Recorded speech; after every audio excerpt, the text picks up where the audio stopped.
Hello, welcome to the Basketball Soapbox. We're heading down to the path to the NBA Finals, which is going to be on Thursday. It's a Sunday night here on the Soapbox. We have a very special guest, of course, wrong tab.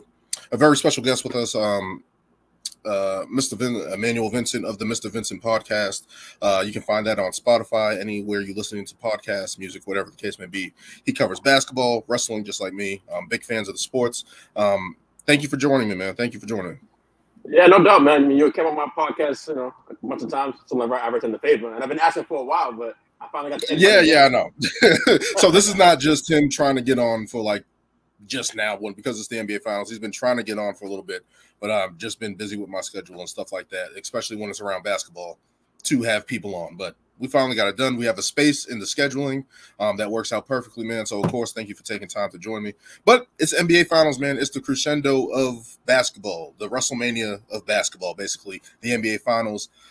Two teams. One was a surprise. I'll ask your opinion about that in a second. But the Celtics, who have been tearing through the Eastern Conference and tear through the Eastern Conference playoffs.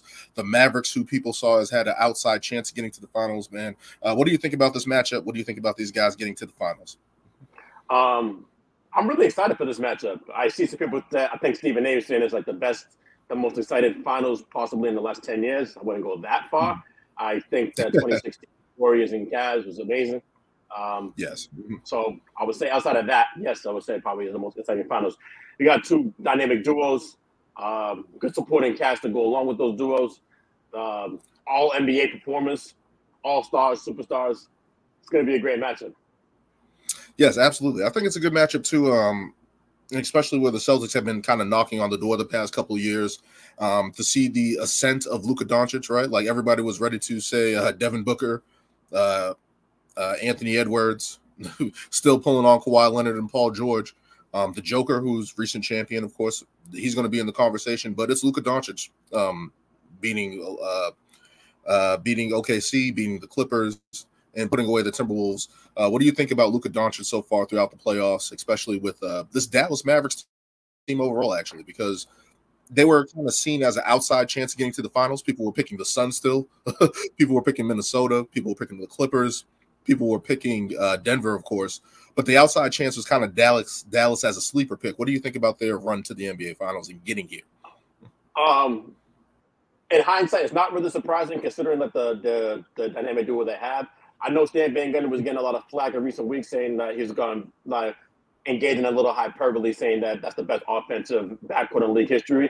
I don't think he was at all. I mean, just an eye test. Forget the accolades. Forget what the accomplishment. I think he's talking about in a vacuum. Their skill sets, what Kyrie and Luka can do. They're excellent three-point shooters, excellent in the mid-range, great to very good passes, right? I can't recall a backcourt like this ever in league history, where you can just get the ball to each of them, either one of them, let them go and go to work. Stephen Clay, people saying the best offensive backcourt in league history. Clay, you can't really get the ball for him and say, hey, go to work. He's really like coming off screens, catching the pass and shooting. So, yes, they have championships. They have 4 championships compared to these guys who have none as of yet. So the time will tell. Yeah. But just in the vacuum, talent-wise, definitely the best backcourt I think I've seen, offensive backcourt. I'm not surprised considering how it played out and how they got to the finals. Because I thought that I had Denver going in the Western Conference to the finals, right? Once Denver lost to Minnesota, I was telling people Minnesota was constructed to defeat the Denver Nuggets, having 3 bigs you can throw at Jokic, who was the center of the offense.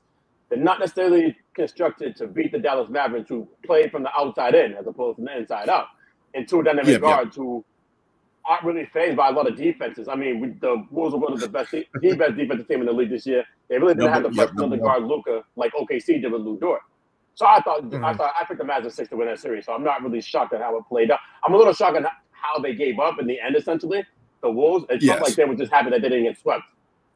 And instead, I picked the Wolves. That we were on your podcast. I picked the Wolves because I thought their defense would try to put up some gatekeeping against Luka and Kyrie, and that did not happen at all. That did not happen at all. So to go back to Stan Van Gundy's point about them being the most dynamic backcourt, the best backcourt in league history, offensive backcourt in league history, you think about Stephen Clay, who you mentioned. To me, those guys are shooters. Those are the best. That's the best shooting backcourt. They have that set in stone. I don't know if no one's ever going to compare to them.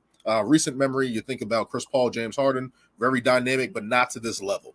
You think about CJ McCollum and Damian Lillard in Portland, those Portland days. They were good scorers, not to this level.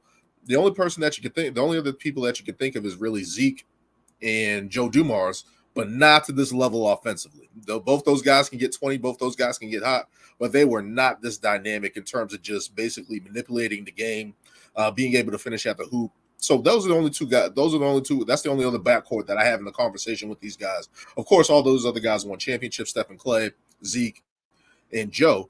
But Luka and Kyrie both have that opportunity here on Thursday to start that run.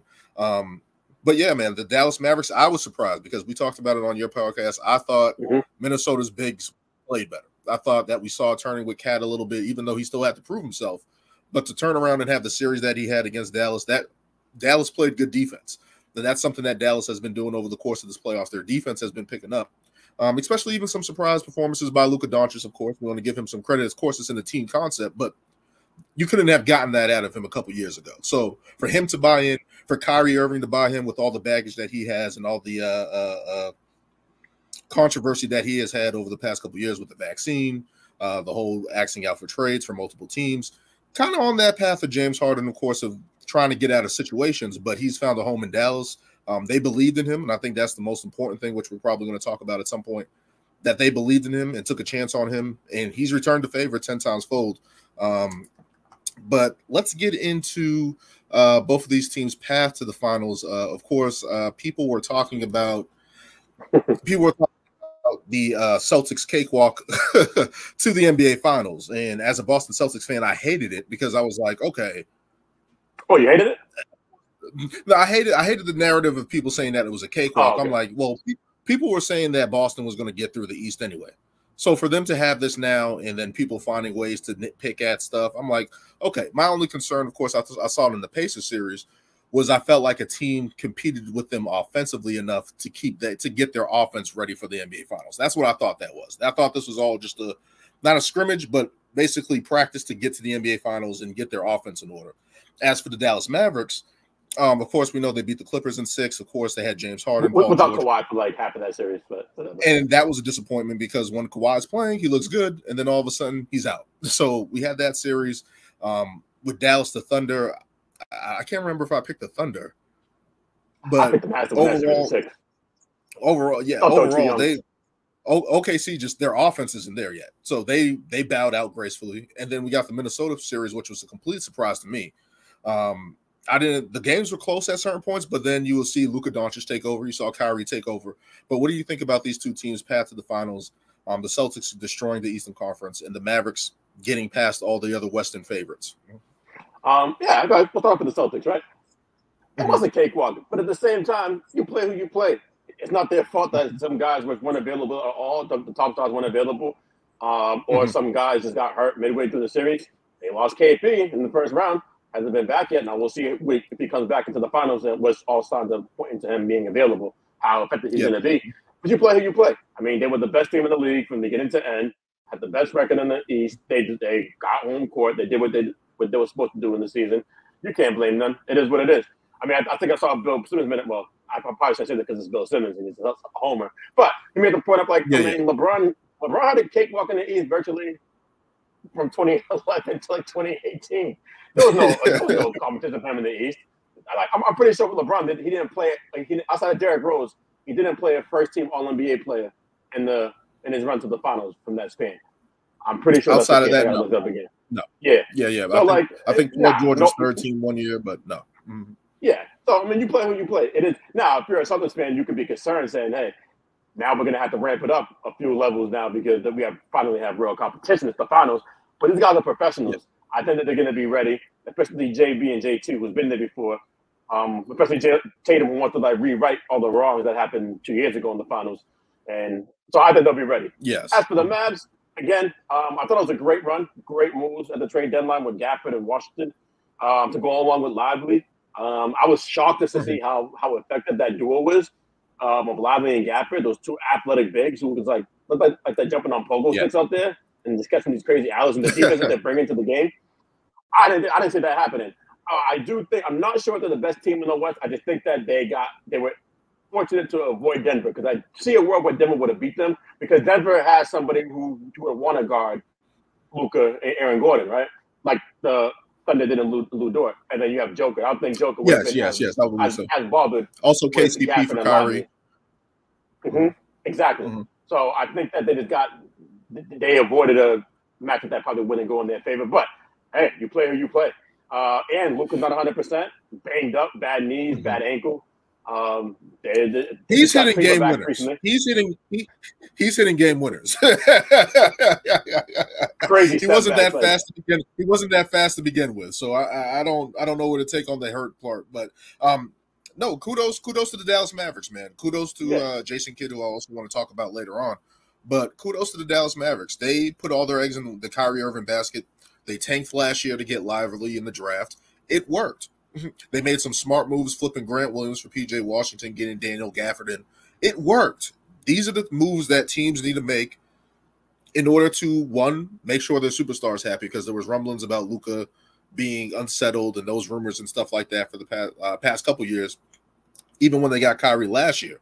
So for them to continue to add to this team and bolster this team, kudos to the Dallas Mavericks. Now, their run to the finals, again, I was surprised. I believe I picked Denver to get to the finals as well. But seeing how they navigated it, they took care of business against the Clippers. They took care of business against OKC, which I was surprised. I thought that was going to go 7. I think I picked the Thunder. But for those guys to actually just put away those teams and then put away how they put away Minnesota, either Minnesota's still immature and still young. Of course, they're led by Anthony Edwards, who's 22 years old. But it's like they beat the defending champions. You don't do that by accident. That didn't happen by accident, all right? So definitely give kudos to the Dallas Mavericks, Luka Doncic, Kyrie Irving for just putting on a heck of a performance. Those guys were cooking in the Western Conference Finals. The performances of Gafford, I think, has come alive. I think I joked in the group chat that he's a JaVale McGee without the Shaqting antics, the Shaqting the full antics. He blocks shots, he catches alleys, he rim runs, he plays with energy, and you gotta love that for the Dallas Mavericks because when you think about that, I think about Harden and Clint Capella, how that duo worked on the lobs and stuff like that, and the pick and roll and stuff like that. You can see that with Luka and Gafford. But yeah, kudos to the Dallas Mavericks. As for the Celtics, man, I'm just happy they got to the finals, almost unscathed. KP went down in the first round, but that's what you want. This is what you want. You want highly competitive basketball, and I think we're going to get that out of these two teams. Looking forward, let's talk about the championship belt for the best duos in the NBA. You got Jaylen Brown and Jason Tatum on one side. You got Luka and Kyrie on the other side, representing the Western Conference, representing the Dallas Mavericks. What do you think about this two duos? Because I think this is something that has kind of gone away in the conversation. But I think overall, since 2020 with LeBron and AD, the NBA has kind of moved away from the big three era, right? Like we had the Heatles. Yeah, we had the big three Celtics, et cetera, and teams always trying to find a third star. We've seen how it failed in Phoenix with Kevin Durant, Devin Booker, and Bradley Beal, who they added Bradley Beal to that equation, and how that didn't work out. It looks like the NBA is getting back to duos, and these two duos of Jason Tatum, Jaylen Brown, and Luka Doncic and Kyrie Irving. What do you make of these two teams? These two duos. And I have the numbers at the bottom there because they've been cooking this thing in their own rights, putting up crazy numbers throughout these playoffs. I look at JT.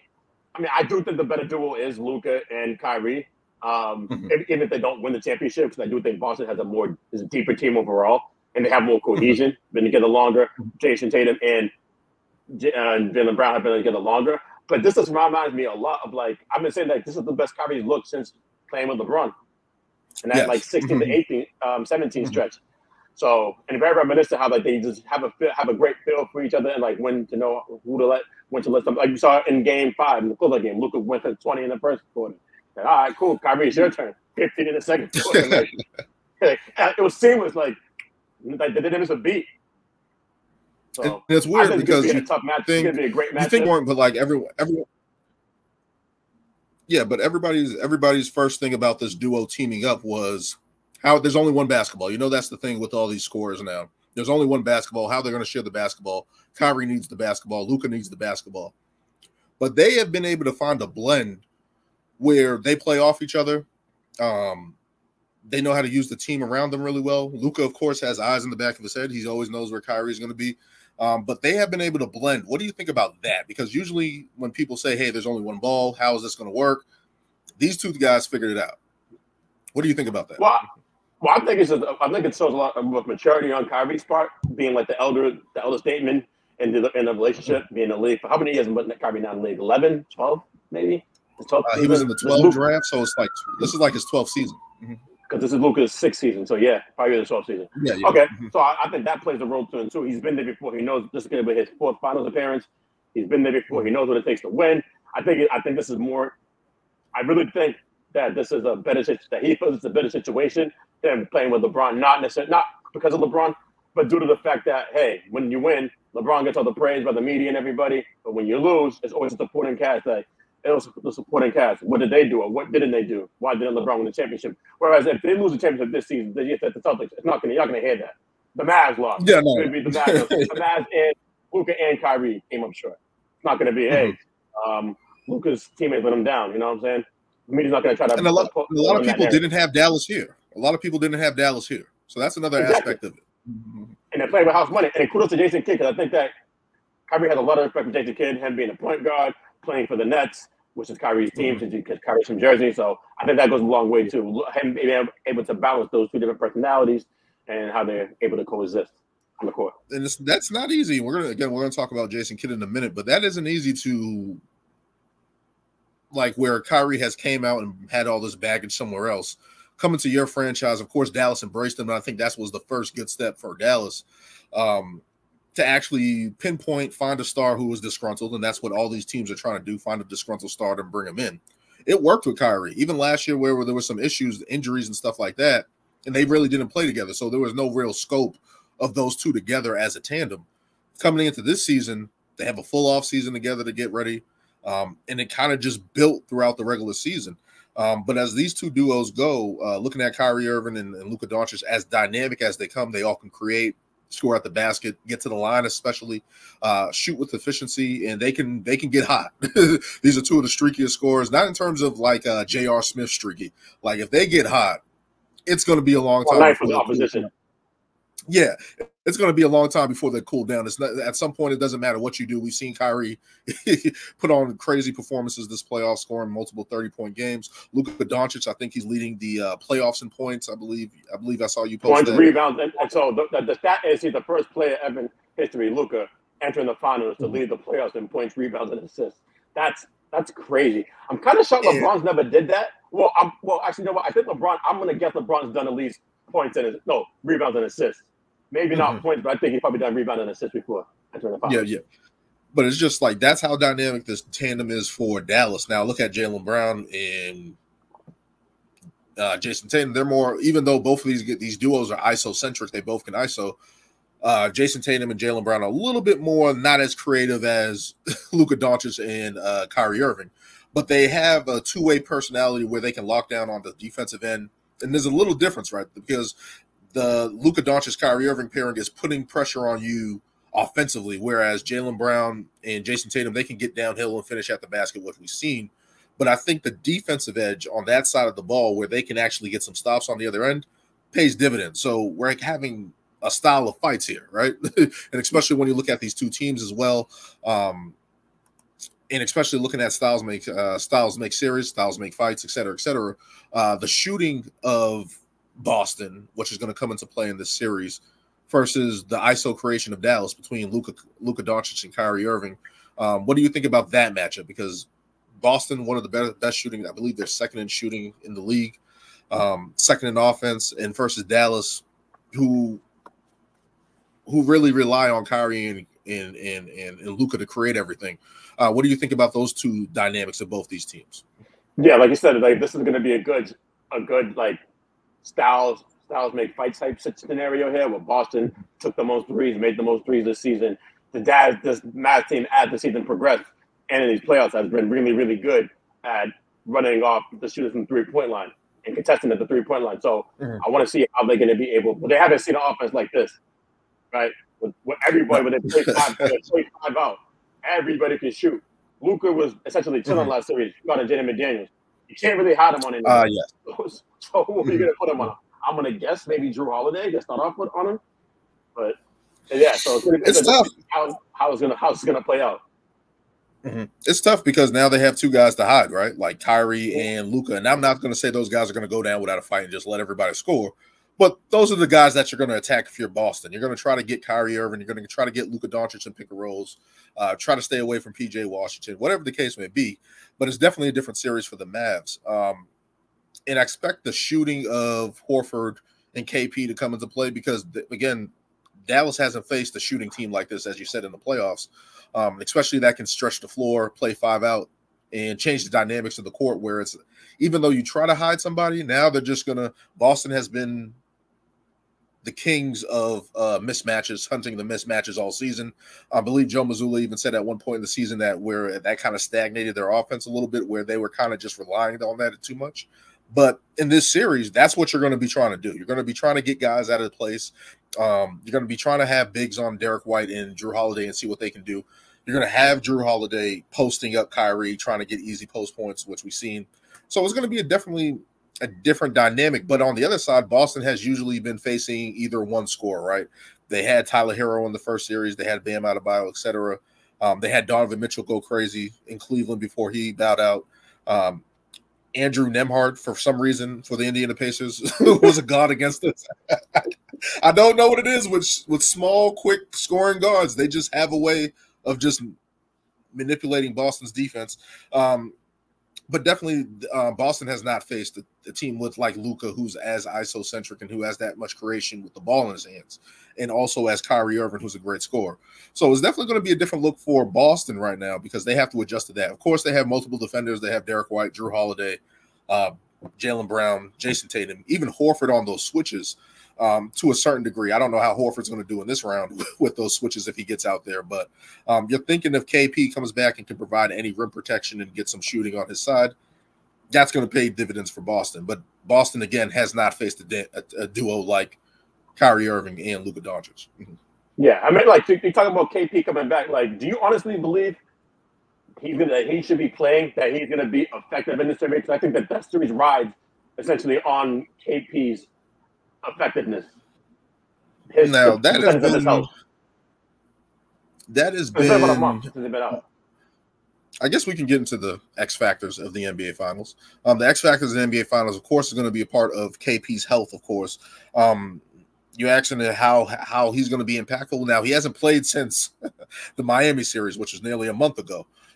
There's been a lot of basketball played since then. Can he get in condition? They always say when you come off an injury, it's tough to get back in conditioning. I think adrenaline's going to be running that first game, and then we're going to see how it goes throughout the series. But I think his play style can allow Boston to do certain things, and I think Boston's going to keep an eye on him, of course, early on, especially how mobile he is, especially in pick and rolls with Jaylen Brown, pick and pop situations and stuff like that with Jaylen Brown, Jason Tatum, etc. And just try to ease him in the game that way. Try to give him a couple threes. I don't know if he's going to be strong enough to post up on that calf right now because it's the same injury that Giannis had, right, in the first round. And KD. That kept him out. Mm-hmm. And KD. So, like, so you're looking at that standpoint. It's like, okay, you don't want to run him into a wall. Again, everybody was wishing that he could have got some minutes in the Indiana series just to get out there and see what he was. But I think Boston has been cautious with this injury with him and trying to find a balance when he comes back, because now Luke Cornett, I don't know the status of him, even though people laugh at him. He plays big minutes for the Boston Celtics, especially when Al Horford or KP is off the floor. So you're looking to see what KP can bring in those minutes. I say play him and see what he has. Like, we're at the NBA Finals. You can't either you play him or you don't, and I feel like you just got to play him and just see where he is health-wise, where he is conditioning-wise, and take it from there. Take it game by game with him. And if he's going to be impactful, if he can protect the rim, which we desperately need in this series, especially with Al Horford being 38 years old at this point in time, we're definitely going to need some type of rim protection against Kyrie Irving and Luka Doncic. So definitely. But who do you feel like are guys that can be X factors in this NBA Finals? Well, I'm just going to talk a little bit on Porzingis, because I think that was my X factor for Boston.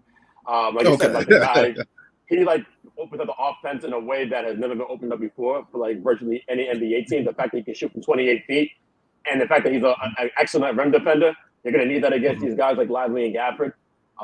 So it's going to be really important to him. And I think ideally, the Boston Celtics were thinking that the Pacers series would go longer than it did. I think it really came back last series just to play a few minutes to ease them in. But once they went to 3-0, I think they knew that series was essentially over. So they didn't bother playing. Yeah. If it went 6, I think we saw him in that series.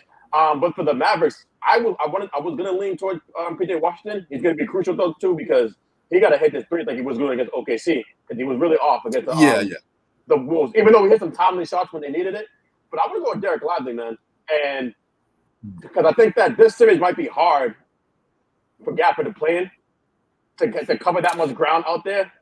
Where I think that Lively's athletic enough to go out and contest without like fouling on KP. And he's really good on offense. He's really good with catching the ball and making a play, meaning like making a pass off the pick and roll action. Gafford's not really that comfortable doing that. So I think that you're going to see, so you're going to see more. I think you could probably see more big minutes from Lively than Gafford. So I would go with Derek Lively as my expectation for that. Is he cleared? Because I know he got hit in the back of the head again. Yeah, I didn't see anything. That looks scary. I didn't see anything about that. I haven't seen any updates on his game. So. Yeah, he did. But it's just you always want to be cautious with the head and stuff like that, concussions in this day and age. But obviously, again, the X factors, I think, is going to be the front line. You mentioned Daniel Gafford and Lively against Al Horford and Kristaps Porzingis. How much is Kristaps Porzingis going to be able to give the Boston Celtics? Is Al Horford going to be able to survive in these pick and roll situations that Luka and Kyrie are going to constantly try to get at him? Because I feel like we've seen that every series. Draymond Green asked about it on TNT after a game to Jason Tatum. Hey, how are you guys going to help Al Horford in these pick and pop situations when guards are going to look for that mismatch? So I think in this series is definitely an advantage for Dallas where they can have that. But if KP's next to him, if the shooting of Horford and Kristaps Porzingis can pull those bigs away from the basket and maybe create mismatches, even when they try to hide a Luka Doncic on a Al Horford or whatever the case may be, they can lead to post up touches, double team situations where they can kick it out. But again, the physicality of the Dallas Mavericks front line, I think that's important, especially on the glass. It comes down to the little things in the finals. Who rebounds best? Who gets the most stops? And I think that's going to be impactful on the front line, especially for Dallas. If those guys are also able to stay out of foul trouble, the ability to rebound, the ability to block shots, they're a little bit more athletic than the Boston front line. And I think that's something that Boston even hasn't had to have gone up against. They had a little trouble with Pascal Siakam. And even though Gafford and Lively are not scores to the degree of other guys that they faced, those guys finish at the rim. They play above the rim, kind of what Boston had with Robert Williams a couple of years ago, actually. Playing above the rim, have a guy like Luka Doncic and Kyrie who can throw these flip hook shots and get to alley-oops. Those guys are going to go up and go get in and finish at the rim. And especially those guys just being active. So that's something that I'm going to be looking out for as well in this series. Another X factor is Jrue Holiday, because historically, I think people look at his defense only. He has not been a great offensive player in the playoffs. Historically, he has not been a great offensive player. But you know what? Why doesn't it hurt the Celtics right now? I'm saying that because he's in the perfect role. I think that he was just like there was way too much put on his shoulders in Milwaukee. Him being like a secondary scorer, having to have the ball in his hand constantly and make the right play and everything. He's like his role right now with Celtics is so ideal. I don't think he need much pressure on him. He's not going to feel a lot of pressure like he did playing alongside Giannis. And he's kind of like I was happy that we saw a little bit of aggressive Jrue in the Cleveland series, and we saw him shooting wise in the Indiana series where that picked up. So those are positive signs for me. But if he's able to continue that shooting and be able to make and he makes timely, it's weird because he scores on the inside and in the paint.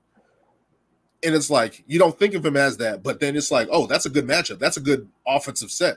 Let him post up. Let him get those easy shots. And he gets to the line. He got an and one in the Indiana series to kind of seal the game there. But I think he's going to be a big X factor because now that we've seen quick guards destroy the Boston Celtics.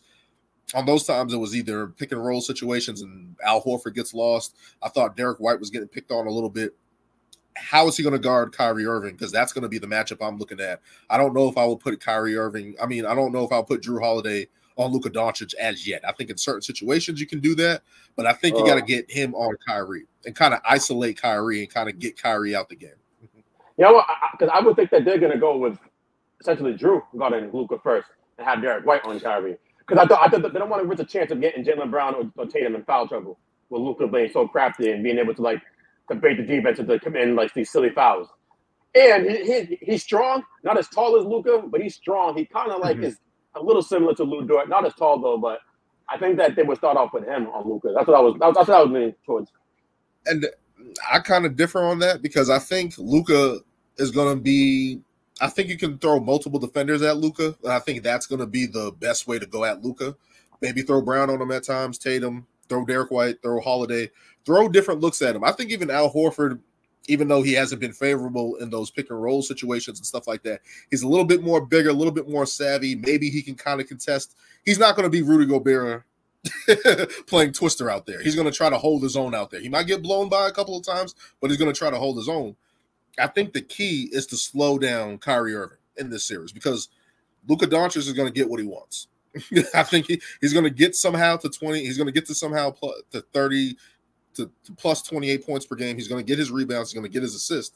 But I think if you shut off Kyrie Irving, it constricts the floor a little bit more. It's going to put the pressure on P.J. Washington. It's going to put the pressure on guys like Derrick Jones Jr. And I forgot the guy's name for Dallas. He played in the last game. But I'll continue. Josh Green and the other guy. There's another guy. Yeah. Jaylen Hardy. Jaden Hardy. Yep. So those guys are going to put the pressure on them to make shots and make plays a little bit. Because when Luka Doncic is going, that's tough enough. When both those guys are going, it's nearly hell. So I think that's going to be the key to kind of slow down Kyrie Irving, whatever the case. And I think Jrue might be the best matchup for that over the course of the series. So hopefully I think that's an X factor for Boston as well. Actually, because his physicality has the potential to wear Kyrie down. And that's what you want to do in this series, I think, if you're Boston Celtics. Want to just try to wear down Luka and Kyrie as much as possible. Yeah. Because you don't want to make this a gritty, grimy, rugged, long series. And see if they can put pressure on guys like Tim Hardaway Jr., P.J. Washington. Like you guys are in the finals, but you guys never been on the stage this deep in the playoffs to make these big plays that count. And I think they got to put them in those situations to put pressure on them. As for Dallas, P.J. Washington, because he's going to have to guard the likes of Jaylen Brown, Jason Tatum. Of course, they're going to be Derrick Jones in there mixed in well. And as you said, he's going to have to shoot. I think he shot below 25% from three against the Minnesota Timberwolves, which was different from the OKC series, where he was lights out. Where he was lights out. It's kind of like the Mavs had a big three. That people was like talking about them and said they had a big three with P.J. Washington. So hey, if he the way he was playing, the way he was defending, the way he was shooting the ball, stuff happens in these series, man. I'm a Boston Celtics fan. I've seen it. Andrew Nembhard, freaking Tyler Hero, Duncan Robinson, freaking Caleb Martin, Gabe Vincent. We've seen guys have out-of-body experiences in the playoffs that I don't want to see. So, of course, yes. He's going to have to play big time because he's going to be probably the primary defender on Jaylen Brown and Jason Tatum exclusively.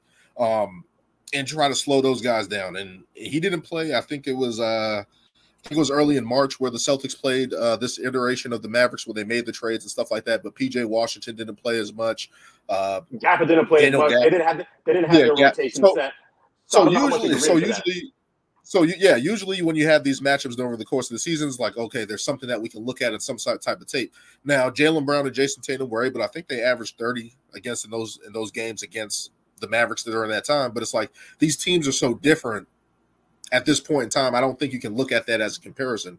So it's like two completely different teams now here all the way in June than it was March. Yeah. And that's only a couple months ago. I think KP didn't play the first game. He played the second game when he went off in the second game. He had a great game. KP revenge games against the Knicks and the Mavs over the course of the season. So he looks for those opportunities, and Boston feeds him. They know he wants to get back at those teams. So definitely something to look at. But it's like those matchups early in the season, you really can't get a good feel because these two teams are completely different now, completely different roles, especially with the Boston integrating KP back into things.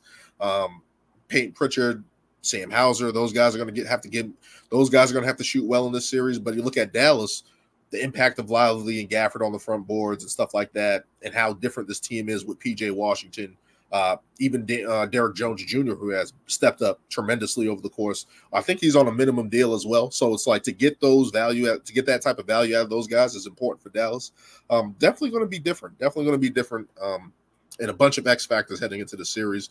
Of course, the front line of these two teams, Jrue Holiday, P.J. Washington, guys that are going to impact the game tremendously. Let's move on to the coaches here. Jason Kidd Joe Mazzula. I wanted to talk about these guys because Jason Kidd, infamously got fired from the Bucks, got fired from the Nets, and everybody was kind of questioning him as a coach. I like some of the things that he did defensively. Everybody remembers the thing he did in Brooklyn with the cup of water. He's telling the player to hit him so he can all play, and they have to clean up the court. Mind stuff that you don't think of, but Jason Kidd being a guy like, hey, we don't have a timeout. Let's figure out a way to do this. And he did it, and it worked. So looking at what Jason Kidd's history has been with the Bucks and the Nets, very divisive figure. It seems like people were saying that he was going to be on the hot seat if things weren't turned around this year. What do you think about Jason Kidd and the job he's done in Dallas? And we'll get into Joe Mazzula, but what do you think about Jason Kidd so far? I mean, I think it's been a great job considering, though, having the team getting made over essentially overnight, in a sense, making these big key additional moves at the trade deadline, revamp their whole identity. Now you got them here on the final stage, right? Something that people didn't think. I mean, when they made the trade for Kyrie, people thought it was ludicrous. I thought it was crazy too. Well, I didn't think it was crazy mostly because of the style of play. I thought that it could mirror what LeBron and Kyrie were, just that they don't play defense. Well, Luka don't play defense like LeBron does. So, but, hey, they're going to be good. They'll be good. And then we got to take into account that they traded Dorian Finney-Smith. They had no resistance on the perimeter. None. Everybody was bothering. So, hey, and Dorian Finney-Smith was a big part of what they did defensively. He was a big part of what they did defensively. So trade him is like, yeah. But then, hey, they got PJ Washington in the trade. They got, on a minimum, Derek Jones. So kudos to Jason Kidd, man. Like, he's doing a really, really good job. He's made some really good adjustments in these as the playoffs have progressed. He's shown he can coach, man, and that he was deserving of that extension that he got. And I think part was because he came up in the Laker rumors as well. So they was like, we don't want that. So we'll lock him up in the extension. Hey, the one thing Mark Cuban's going to do is spurn the Lakers or anybody who wants to get his guy. Like, he's going to do that. he has a hatred towards LA ever since the DeAndre Jordan thing. So, but yeah, Jason Kidd, as you said, he's been great. And I always thought that he was a good defensive coach and somebody that, and again, Dallas did a good job, I think, by hiring because he is a point guard.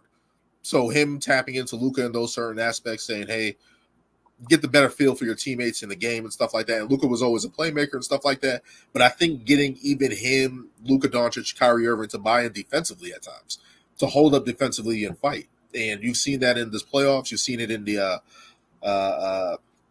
sideline interviews when they have Kyrie Irving. Kyrie Irving's mentioned in defense. I believe there was a camera cut of him talking to his teammates like, hey, we got to fight. We got to fight on the defensive end. So getting those guys who aren't defenders at all, who are not defenders at all, to buy in on that end, that's kudos to Jason Kidd because it starts with him. And, of course, you got the guys like P.J. Washington and Derek Jones Jr. who's getting after it. You got Lively and Gafford up front who are protecting the rim. Makes it a little bit easier, but to get those guys to buy in, I think is impressive, man. Kudos to him. He got the extension. They got to the finals. I can't say enough about Jason Kidd. I think his progression as a coach has paid dividends for the Dallas Mavericks, and they're reaping the benefits right now. And remember, Giannis was mad when they did it. When he got let go. Yep. He was very instrumental in Giannis' development as a player. So I think that goes a long way. And it's crazy because he was upset about that, but then he turned around and won a championship. So even though that was his guy, it's funny how things work. Like Jason Kidd was probably one of his favorite coaches. Maybe something to look at. And there was always those rumors of Giannis going to Dallas as well with his contract before he extended. So there's all these tidbits here.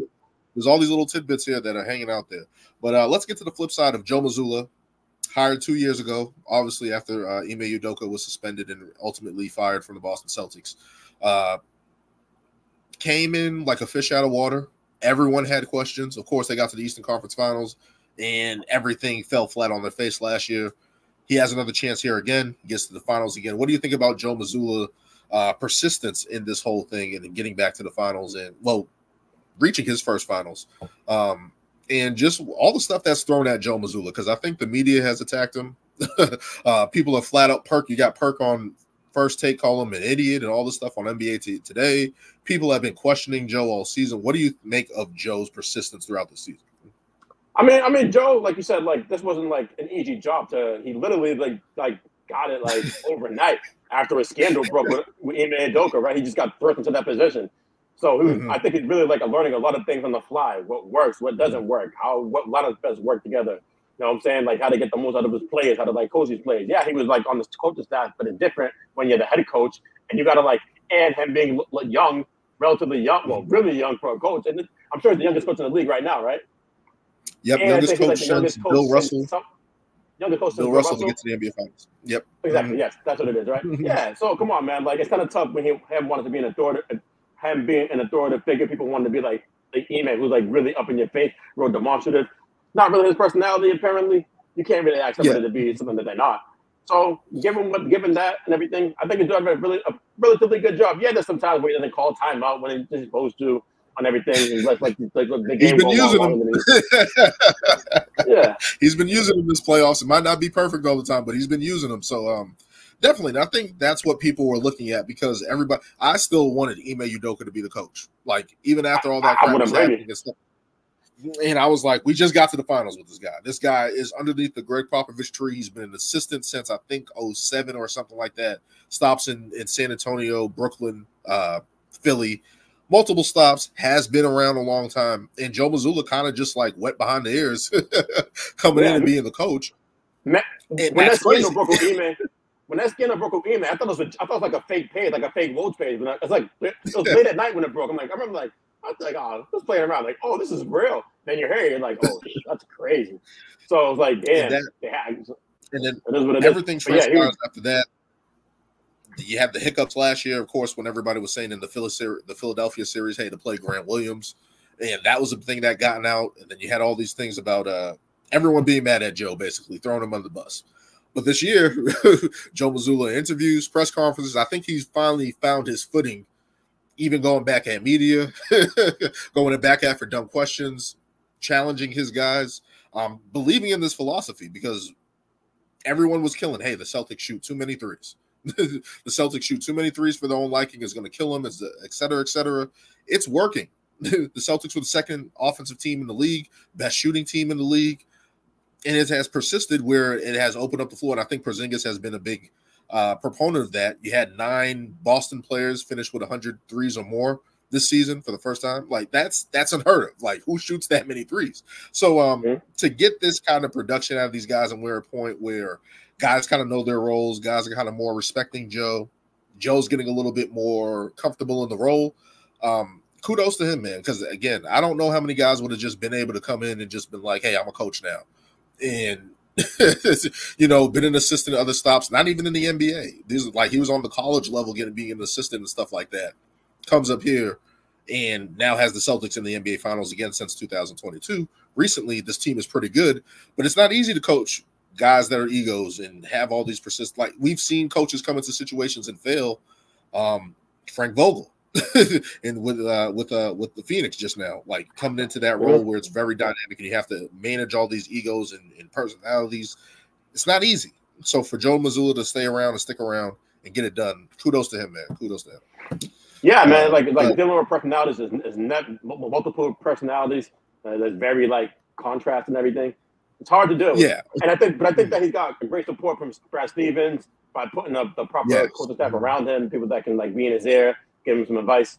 He's taking advantage of his resources. I'm not even gonna lie. When Joe Mazzula got the job, I'm like, why isn't Brad coming back? I was like, if we can't find a coach, if we're not gonna get Greg Popovich, if we're not gonna if we're not gonna pull Ty Lue or get a coach from a different team, like, why isn't Brad Stevens coming back? Like, I was worried because it's like, yo, we just got to the NBA Finals. Brad must have been stressed as hell during his 10 years in coaching. Well, at least in the later years, if he didn't want to come back to coaching. Yeah, like it's just wild. It's just wild, and especially with the turnover with the team, trading Marcus Smart, Malcolm Brogdon, Robert Williams, getting Jrue Holiday, getting Porzingis. Kudos to Brad Stevens. I believe he won Executive of the Year as well. So it's like just him putting that together, being able to put all the moves that he wanted to do for a little while in place, getting Joe up to speed, Joe Mazzula hanging tough, fighting through all the fire, gaining the Celtics respect. We're here in the NBA Finals, man.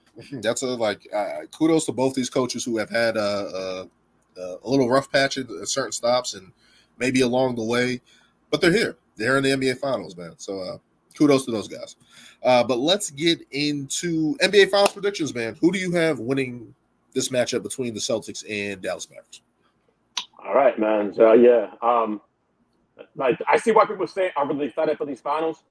So I think that this is one of those finals that we know who's going to win. It's a foregone conclusion. It's really, really close. Dynamic duos, very good defenses, prolific offense. I'm gonna go with the best player, the team with the best player. I think Mavs winning 6. I'm not confident in that pick. I like to be right in my picks when it comes to the finals. Not really confident, but I think that Luka and Kyrie's veteran leadership, his experience in these moments in the stage. Luka, who hasn't been phased at all since entering the league.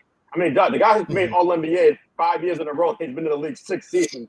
He made first team All NBA. That's crazy. And the fact that he's getting better as these series progress, it's hard for me to go against him, man. I got Mavs in 6. Well, I got my Celtics hat on. I got the Celtics green on. I'm going Celtics in 6. I think the shooting of the Celtics is just going to overwhelm Dallas and put them in a position where they're going to have to score, but they're also going to have to try to get stops. And I think if the Celtics are able to start off strong with their shooting, especially integrating KP back into it, I think the Celtics have an advantage there. Now, I thought Charles Barkley said something on the broadcast the other night. I think he said along the lines like the Celtics could win without Kristaps Porzingis. And I was just like, everyone, that has been the thing. And I'm just like, I don't know if that could happen. But if Jaylen Brown and Jayson Tatum geared up from last series into this series, I think there's a chance they can go back and forth with those guys. I think Al Horford's going to hold up, and it's going to be you're going to need some production from your bench. But I think the Celtics' depth with Jrue Holiday, Derek White with Jaylen Brown and Jayson Tatum with KP and Horford, I think that's just going to overwhelm the Dallas Mavericks, because you sit there and you look at what Dallas has been able to overcome.